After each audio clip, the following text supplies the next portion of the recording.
Bonjour à tous et bienvenue pour le test complet de la GoPro Hero 4 Session. Alors pourquoi je vous présente la GoPro Hero 4 Session et pas la Hero 5 Session? Tout simplement parce que je n'ai pas acheté la Hero 5 Session et je trouvais cool de vous présenter la Hero 4.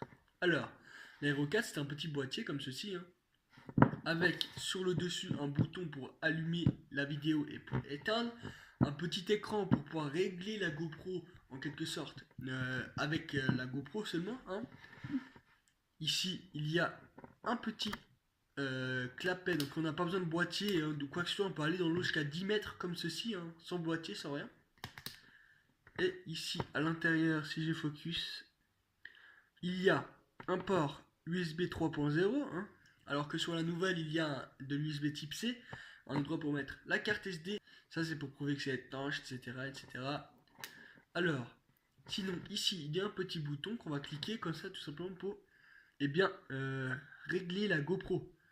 Alors on va voir ça tout de suite. Voilà. Donc ensuite on arrive ici, on a les réglages, l'application tout simplement. Alors on va focus de nouveau pour mieux voir. Ici on a le RC, je sais pas ce que c'est, Add New, exit de la caméra, setting, etc., etc., etc. Donc les settings c'est pour régler un petit peu genre 1080p, 60 fps, V, etc. Donc voilà, donc cette caméra filme en 1080p 60 fps au maximum et fait des photos de 12 mégapixels en grand angle. Donc 1080p 60 fps en grand angle. Voilà, focus. 1080p 60 fps en grand angle et c'est une très bonne caméra. Alors je l'ai testé en conditions réelles au ski. Je vais vous mettre quelques extraits juste après pour vous montrer un peu la qualité vidéo de cette petite caméra qui est très compacte. Vous voyez, elle tient dans ma main comme ça. Tête très très petite. Fourni bien évidemment avec les attaches pour le casque, on colle sur le casque et puis ça va coller la GoPro pour mettre le support et tous les supports bien évidemment de la GoPro, etc., etc. Donc il y a plein d'accessoires, il me semble que cette GoPro coûte dans les 200 euros. Si ce n'est moins maintenant que la Hero 5 Session est sortie, il me semble que c'est moins. Donc voilà.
Voilà, je vous ai passé les quelques extraits et puis je vais vous dire ce que je pense de cette GoPro. Alors cette GoPro dans l'ensemble est très bonne, il y a juste un problème pour moi, c'est qu'en 1080p et 60 fps, elle s'arrête souvent, c'est-à-dire que vous lancez l'enregistrement et peut-être 3 ou 4 minutes après, elle va arrêter l'enregistrement toute seule.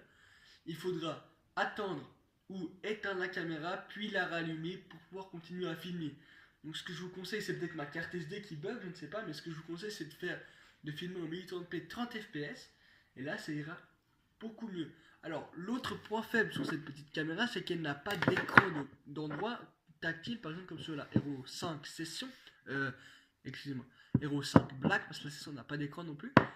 Mais justement, eh bien ici, il n'y a pas d'écran, donc c'est un petit peu moins, comment dire, un petit peu moins, c'est problématique pour moi personnellement de ne pas avoir accès à un écran, devoir aller sur l'application capture, etc., etc. Et un autre point faible encore, je n'arrive pas à faire les mises à jour parce que les GoPro fait des mises à jour, hein, pour la GoPro, donc, et je n'arrive pas à les faire. Peut-être c'est un problème avec mon téléphone ou quoi que ce soit de compatibilité, mais en tout cas, moi je n'arrive pas à faire la mise à jour 2.0, il me semble, où vous avez des nouveautés sur la GoPro. Mais bon, ça c'est pas très grave. Et pour les points forts, la qualité vidéo est très bonne. Hein. Il pourrait faire mieux, mais la qualité vidéo est très bonne. Donc si vous voulez chercher du 4K ou du UHD 3800 pixels, et ben vous devez aller chercher la Hero 5 Session.